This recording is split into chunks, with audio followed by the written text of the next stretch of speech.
नमस्कार, मेरा नाम ज्ञानेश्वर है और आप देख रहे हैं खबरों के पीछे। रोज रात 9 बजे एक नई कहानी लेकर हम आपके सामने हाजिर होते हैं। अपराध की दुनिया की कई कही अनकही कहानियों में से एक आपके साथ हम साझा करते हैं। तो आज खबरों के पीछे के एपिसोड नंबर 175 में आप सभी का हम स्वागत करते हैं। खबरों के पीछे के यदि आप नियमित दर्शक हैं तो आपको पता है कि एपिसोड नंबर 170 से बिहार के वैशाली के कांग्रेस के एमएलए हेमंत शाही की सीरीज चल रही है, जिनका मर्डर 28 मार्च 1992 को गोरौल ब्लॉक कैंपस में कर दिया गया था। बदले में दूसरे गुट के जिस गुट से गोलीबारी की गई थी, उनके जयमंगल राय, अरुण राय और शरयुक साहनी का भी खून कर दिया गया था। ये जनता दल के समर्थक थे। यदि ये हेमंत शाही की पूरी कहानी आप जानना चाहते हैं तो आपको खबरों के पीछे के एपिसोड नंबर 170 से लेकर 174 तक भी अवश्य देखना चाहिए। खैर, चलिए आगे की बात करते हैं। मुजफ्फरपुर, वैशाली, पटना से लेकर दिल्ली तक हेमंत शाही के मर्डर को लेकर बवाल जारी था। आपको पता है कि हेमंत शाही को गोली 28 मार्च को लगी थी और मौत 30 मार्च को हुई थी। जब पार्थिव शरीर को 31 मार्च को पटना लाया गया था तो यहां भी बहुत गदर कथा था। पटना लाए जाने के पहले मुजफ्फरपुर के तिलक मैदान में जब हेमंत शाही के पार्थिव शरीर को अंतिम दर्शन के लिए रखा गया था तो उनके समर्थक कांग्रेस के नेता सीधे प्रधानमंत्री पीवी नरसिम्हा राव को मुजफ्फरपुर आने की मांग कर रहे थे कि आप मुजफ्फरपुर आइए। और तर्क ये था, यह मांग इसलिए थी कि यदि लालू यादव अपने समर्थक जयमंगल राय, अरुण राय और शरयुक साहनी की लाश पर माल्यार्पण करने पटना से चलकर गोरौल आ सकते हैं तो कांग्रेस के विधायक हेमंत शाही की लाश पर माल्यार्पण करने देश के प्रधानमंत्री, कांग्रेस के प्रधानमंत्री पीवी नरसिम्हा राव क्यों मुजफ्फरपुर नहीं आएंगे। लेकिन लालू यादव ने गलत परंपरा की शुरुआत की थी। इस परंपरा को आगे देश के प्रधानमंत्री कैसे बढ़ा सकते थे, इसलिए प्रधानमंत्री पीवी नरसिम्हा राव न आ सकते थे न आए।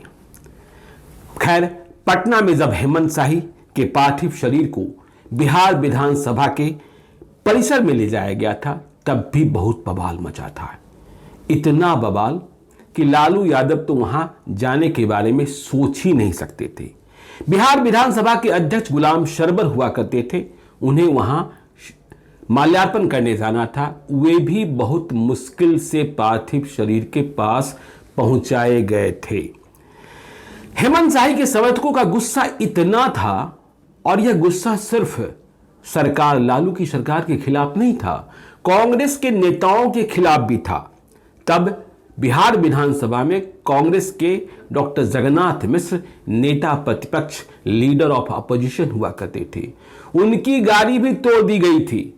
बिहार विधान परिषद के सभापति डॉक्टर उमेश्वर प्रसाद वर्मा भी कांग्रेसी ही थे, उनकी गाड़ी भी क्षतिग्रस्त कर दी गई थी। मिश्री सदा और पद्माशा झा की गाड़ी को भी तोड़ दिया गया था। अगले कई दिनों तक मुजफ्फरपुर और प्रदेश के कई जिले लहके हुए थे। हेमंत शाही की अंत्येष्टि तो 31 मार्च को पटना के बांस घाट पर ही संपन्न हो गई थी, लेकिन मुजफ्फरपुर में 1 अप्रैल को भी उपद्रवियों ने मुजफ्फरपुर टाटा एक्सप्रेस की 2 बोगियों में आग लगा दी थी। एम्प्लॉयमेंट एक्सचेंज और यूनिवर्सिटी प्रेस को फूंक दिया था। और तो और मोतीपुर चीनी कारखाने में भी बड़ी आगजनी व तोड़फोड़ हुई थी। करोड़ों की संपत्ति नष्ट कर दी गई थी। हालात इस कदर अगले कई दिनों तक बिगड़े हुए थे कि मुजफ्फरपुर के तत्कालीन डिस्ट्रिक्ट मजिस्ट्रेट हेमचंद सिरोही कह रहे थे कि आगजनी की घटनाएं जिस तेजी से बढ़ती जा रही हैं और उनकी सूचनाएं जिस गति से आ रही है, वहां भेजने के लिए जिला प्रशासन के पास और पुलिस के पास दमकल नहीं है, फायर ब्रिगेड गाड़ियां नहीं हैं। पटना को त्राहिमाम संदेश भेजा गया था और कहा गया था कि मुजफ्फरपुर को तुरंत और दमकल भेजिए। तो ये हालात थे। सूबे की स्थिति को देख मुख्यमंत्री लालू यादव और अन्य मंत्रियों के जो प्री शेड्यूल कार्यक्रम थे, पूर्व निर्धारित कार्यक्रम थे, वे कैंसिल किए जा रहे थे। उधर दिल्ली में लोकसभा और राज्यसभा दोनों में सत्र चल रहा था। हेमंत शाही मर्डर केस की गूंज बहुत तेजी से उठ रही थी। बेगूसराय की सांसद कांग्रेस की कृष्णा शाही और तब कांग्रेस में ही रहे एसएस अहलुवालिया मोर्चा संभाले थे। मुकुल वासनिक समेत तमाम कांग्रेसी सांसद इनका समर्थन कर रहे थे। बिहार की सरकार को, लालू यादव की सरकार को गुंडा राज कहा जा रहा था। सरकार की बर्खास्तगी की मांग की जा रही थी। बिहार कांग्रेस भी इसी पक्ष में थी। तब बिहार प्रदेश कांग्रेस कमेटी के अध्यक्ष तारिक अनवर हुआ करते थे। केंद्र की पीवी नरसिम्हा राव सरकार बहुत ही पसोपेश में पड़ी थी। इसका कारण यह भी था कि आगे राष्ट्रपति का चुनाव होना था और इसमें गैर भाजपा विरोधी, मतलब गैर भाजपा जो भी पार्टियां थी, उसमें कांग्रेस को समर्थन की जरूरत थी। फिर भी कांग्रेस के सांसदों की जबरदस्त मांग पर केंद्र सरकार, मतलब पीवी नरसिम्हा राव की सरकार, बिहार सरकार से लगातार रिपोर्ट मांग रही थी। चौंकाने वाली बात तो यह भी थी कि कांग्रेस के साथ साथ भाजपा भी हेमंत शाही मर्डर के मसले पर लालू यादव की सरकार के खिलाफ थी। याद रखिएगा, जब 1990 में बिहार में लालू यादव की सरकार बनी थी, तब भाजपा के विधायकों ने भी कांग्रेस को हटाने के लिए लालू यादव का समर्थन किया था। लेकिन अब तक भाजपा जनता दल से अलग हो गई थी और लालू यादव के खिलाफ हो चुकी थी। लेकिन इसी दौरान एक और बड़ा खुलासा होने लगा, बड़ा आरोप लगने लगा। खबरों के पीछे के एपिसोड नंबर 170 में ही आपको हमने बताया था कि पहली बार विधायक बनने के बाद ही हेमंत शाही बिहार विधानसभा के सत्र में लालू यादव के सामने तनने लगे थे। दोनों के बीच अब क्या, आगे क्या जैसी झड़प हो गई थी। इस कारण अब जबकि हेमंत शाही का मर्डर हो चुका था, कहा यह जाने लगा कि हेमंत शाही को निपटाने का प्लान बहुत पहले ही तय कर लिया गया था। दरअसल इन आरोपों के पीछे, इन आरोपों के साथ एक मीटिंग का उल्लेख किया जाने लगा। यह मीटिंग समस्तीपुर में जनता दल के नेता राम पदारथ महतो के घर पर हुई थी, ऐसा कहा जाने लगा। मीडिया रिपोर्ट्स भी आई। आरोप किया जा रहा था कि इसी मीटिंग में जनता दल के बड़े नेताओं ने कहा था कि चुनाव जीतने के बाद हेमंत शाही अपने को अभिमन्यु बनाने में लगा है और अभिमन्यु बनता है तो इस अभिमन्यु को ठीक वैसे ही खत्म कर दिया जाएगा जैसा इतिहास में खत्म हुआ है। यह बात तब और ज्यादा तेज हो गई जब लोकसभा में कांग्रेस की सांसद कृष्णा शाही ने यह कहकर विवाद को और तूल दे दिया कि ऐसी बात स्वयं लालू यादव ने कही थी, मतलब अभिमन्यु बनने की बात और अभिमन्यु को खत्म करने की बात। खैर, लोकसभा में कई दिनों तक बिहार में राष्ट्रपति शासन लागू करो, राष्ट्रपति शासन लागू करो की गूंज चलती रही।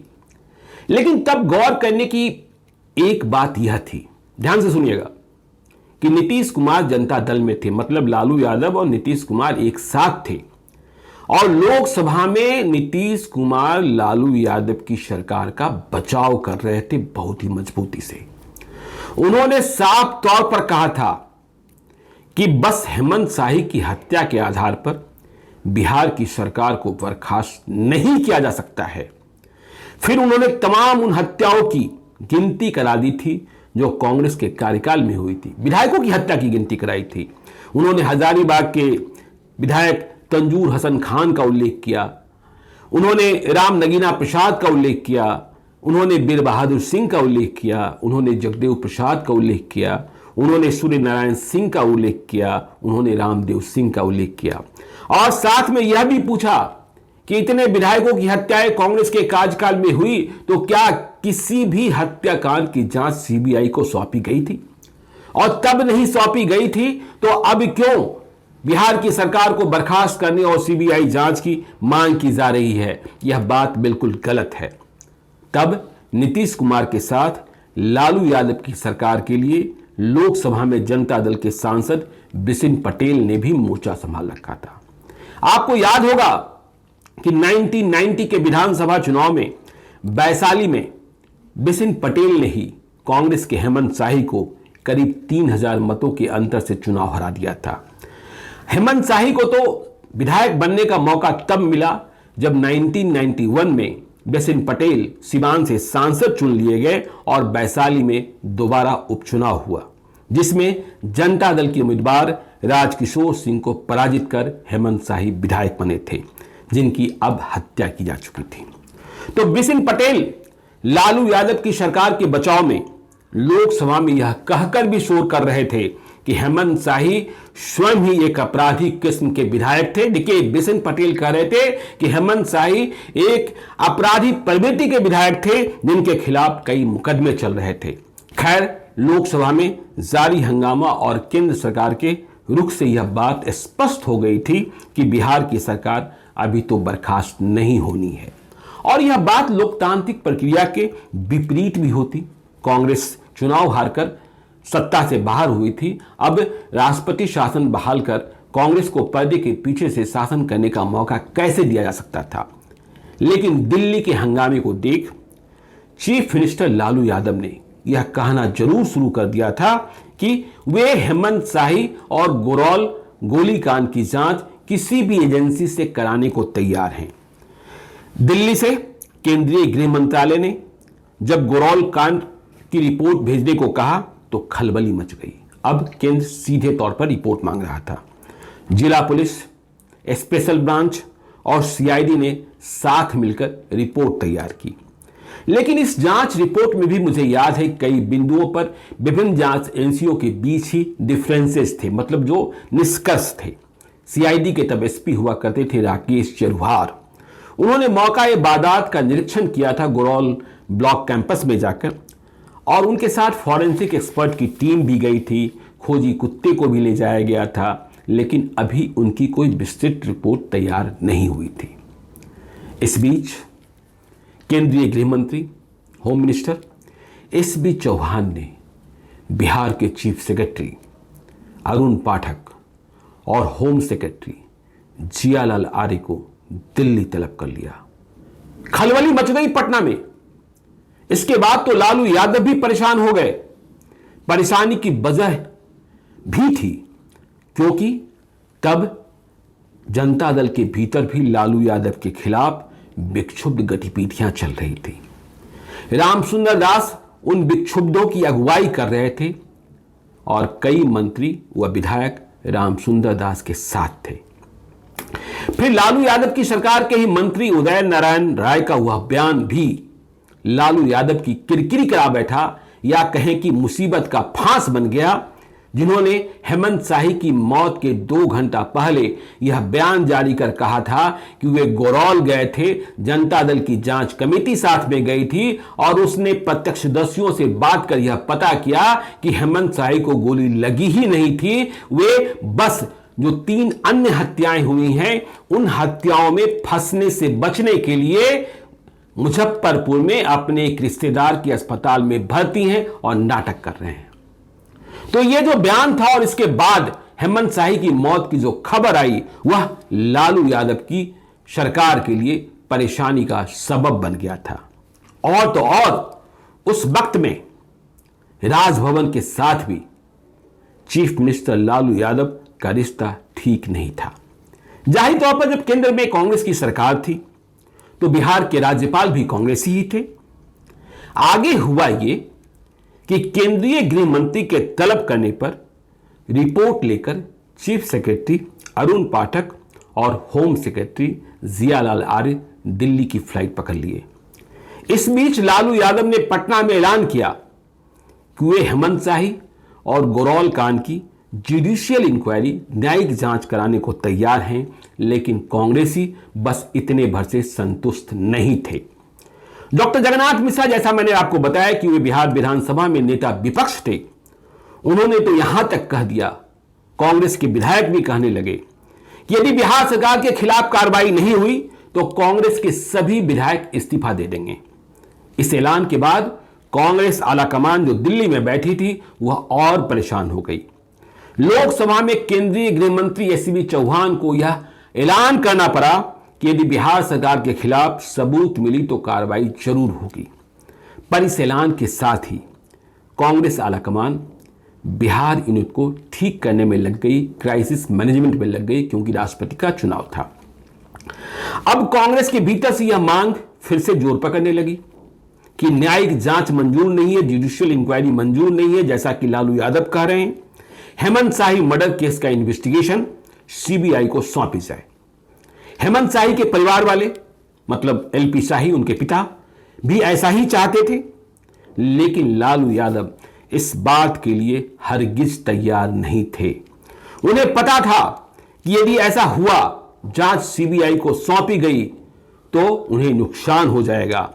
और फिर नियम कुछ ऐसे थे, कानून ऐसा था कि बिना राज्य सरकार की सिफारिश या हाईकोर्ट के आदेश के बिना सीबीआई को इंक्वायरी नहीं सौंपी जा सकती थी। इसलिए हेमंत शाही मामले में सीबीआई जांच नहीं हो पाई। हेमंत शाही सीरीज के पहले ही एपिसोड से आप इस बात को समझ चुके हैं कि पूरी वारदात का बिहार में राजनीतिकरण हो गया था। आप यह भी कह सकते हैं कि राजनीति का अपराधीकरण हुआ, अपराध का राजनीतिकरण हुआ। ऐसे में कोई भी जांच और बहुत आगे जाने की उम्मीद तो थी ही नहीं। हां, एक और एक्शन जरूर हुआ था, वह यह कि हेमंत शाही को गोली लगने के बाद उनके जिस सरकारी बॉडीगार्ड सत्येंद्र ने सर्विस रिवॉल्वर से 12 राउंड फायरिंग की थी, उसे भी अब सस्पेंड कर दिया गया था। याद रखिएगा, इस गोलीबारी में घायल होकर यह बॉडीगार्ड सत्येंद्र भी अस्पताल में भर्ती था। दूसरे पक्ष से जयमंगल राय, अरुण राय और शरीफ सहनी का मर्डर तो हो ही गया था। फिर ये सभी जनता दल के नेता भी करार दिए गए थे। इनकी मौत को शहादत के रूप में जनता दल प्रचारित करने लगा था। तो फिर पुलिस और प्रशासन इस बात को भलीभांति समझ गया था कि गोलीबारी के बाकी जो बचे आरोपी हैं दोनों पक्षों के, उनके खिलाफ कोई भी कार्रवाई नहीं होनी है। लेकिन वैशाली में जनता दल और कांग्रेस, विशेषकर हेमंत शाही के समर्थकों के बीच आगे भी टकराव बंद नहीं हुआ था। कई और लाशें गिरती रहीं, पर इन जख्मों को तेजी से भूलने का मौका भी जल्द आ गया। कैसे, जानते हैं आप? हुआ यह कि 2 महीने के बाद ही वैशाली विधानसभा के लिए उपचुनाव की घोषणा हो गई। जून महीने के पहले हफ्ते में वोटिंग की तारीख का ऐलान किया गया। 2.5 साल के भीतर वैशाली विधानसभा के लिए अब तीसरी बार चुनाव हो रहा था। ऐसे में हेमंत शाही के परिवार को संभलने का मौका भी नहीं मिला।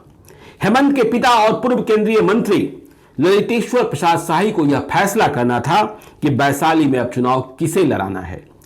30 मार्च 1992 को ही विधवा हुई हेमंत शाही की पत्नी बीना शाही ने अब तक राजनीति का ककहरा भी नहीं जाना था। पति के जाने के गम के साथ यह दोहरी चुनौती सामने आ गई थी। पहले तो बीना शाही ने चुनाव लड़ने से इंकार कर दिया था, लेकिन बाद में कांग्रेस ने उन्हें ही उम्मीदवार बनाया। जनता दल से इस बात की चर्चा होने लगी कि बीना शाही के सामने जयमंगल राय की विधवा को खड़ा किया जाएगा, लेकिन यह संभव नहीं हो पाया। नीतीश कुमार और बिपिन पटेल महिला के सामने महिला फार्मूले के तहत मुजफ्फरपुर की प्रोफेसर कुमकुम राय को टिकट दिलाना चाहते थे, लेकिन कुमकुम राय को टिकट इसमें नहीं मिला। टिकट फिर से राजकिशोर सिंह को ही मिला, किंतु इस बार ये दूसरे राजकिशोर सिंह थे, जो रामसुंदर दास वाले नहीं, लालू यादव वाले थे। हैरत की बात रही कि तनाव की बात कर भाजपा और सजपा इस चुनाव में नहीं उतरी। बहुतों ने इसका अर्थ यह भी लगाया कि भाजपा ने परोक्ष रूप से कांग्रेस की बीना शाही का समर्थन कर दिया है। इस चुनाव में एक बात और गौर करने की थी, जितने भी भूमिहार डॉन थे उत्तर बिहार के, वे सभी एक साथ हो गए थे। आनंद मोहन ने भी वैशाली में ताकत लगाई। इस बीच वैशाली के डीएम, बदनाम डीएम रामजीत प्रसाद और एसपी ताज हसन को बदला जा चुका था। उदय प्रताप सिंह नए डीएम और कुमुद चौधरी को नया एसपी वैशाली का बनाया गया था। 7 जून 1992 को होने वाले चुनाव के पहले बहुत तनातनी रही, लेकिन चुनाव करीब करीब शांतिपूर्ण ही संपन्न हो गया था। नए डीएम एसपी ने चुनाव के दिन गुंडाई करने वाले किसी भी पक्ष को नहीं बख्शा था, यह अच्छी बात थी। लालू यादव ने वैशाली जीतने को पूरी ताकत लगाई थी। चुनाव के दिन भी वे वैशाली विधानसभा क्षेत्र के कई थानों में सीधे तौर पर फोन कर रहे थे, लेकिन एक से अधिक दिन तक चली मतों की गिनती में जीत बीना शाही को ही मिली थी। कुछ बूथों पर पुनर्मतदान भी हुए थे। जीत का फासला भी बड़ा था, सहानुभूति लहर चला था। इस बीच सूबे में अपनी ताकत को दिखाने के लिए लालू यादव ने 10 जून 1992 को पटना के ऐतिहासिक गांधी मैदान में भंडाफोर रैली का आयोजन किया था। यह रैली पूर्ण रूप से सफल थी। गांधी मैदान खचाखच भरा था। लालू यादव ने इस रैली के माध्यम से केंद्र की कांग्रेस सरकार और अपने तमाम विरोधियों को बड़ी चुनौती दी थी। अब यह भी संयोग देखिए कि जब बीना शाही चुनाव जीतकर पटना आ गई, शपथ लेने को निर्धारित तिथि पर विधानसभा पहुंची, तो नियत समय पर विधानसभा अध्यक्ष गुलाम सरवर ही गायब हो गए। एक नोटिस बिहार विधानसभा में चस्पा कर दिया गया था कि स्पीकर बीमार हैं, लेकिन चर्चा यह होने लगी कि बीना शाही की जीत के रिजल्ट को हाईकोर्ट में चुनौती देने की रातों रात तैयारी है और शपथ पर स्टे लेने की कोशिश होगी, लेकिन यह संभव नहीं हो पाया था। अगले दिन विधानसभा के अध्यक्ष ने नहीं, विधानसभा के उपाध्यक्ष ने बीना शाही को बिहार विधानसभा की सदस्यता की शपथ दिलाई थी। इसके आगे के वर्षों में क्या हुआ, यह तो आप सबों को पता ही है। कांग्रेस के फैसले के कारण बीना शाही लालू यादव और राबड़ी देवी की सत्ता में मंत्री बन गई। फिर आज कहां हैं, यह भी आप सभी जानते हैं। तो हमें लगता है कि आज हेमंत शाही की सीरीज पूर्ण हो गई है। अब किसी नई कहानी के साथ हम कल आपके सामने हाजिर होंगे और यह कहानी भी बहुत दिलचस्प होने वाली है। तो चलते चलते, यदि अब तक आपने हमारे YouTube चैनल खबरों के पीछे को सब्सक्राइब नहीं किया है तो जरूर कर लीजिएगा, और यदि इस वीडियो को आप फेसबुक पेज के माध्यम से देख रहे हैं तो पेज को लाइक कीजिएगा। एक और निवेदन कि यदि आप मुझे कोई कहानी बताना चाहते हैं, कोई कहानी सुनना चाहते हैं मुझसे, या मेरे साथ मशविरा करना चाहते हैं, कोई संशोधन चाहते हैं, तो आप हमें gyaneswarlive@gmail.com पर मेल करें। संक्षिप्त में जानकारी लिखें, अपना नंबर भी लिखकर भेजें। जरूरत होने पर हम आपसे जरूर संपर्क करेंगे। तो आज के लिए इतना ही, हमें दीजिए इजाजत। बहुत बहुत धन्यवाद। कल मिलते हैं रात को 9 बजे।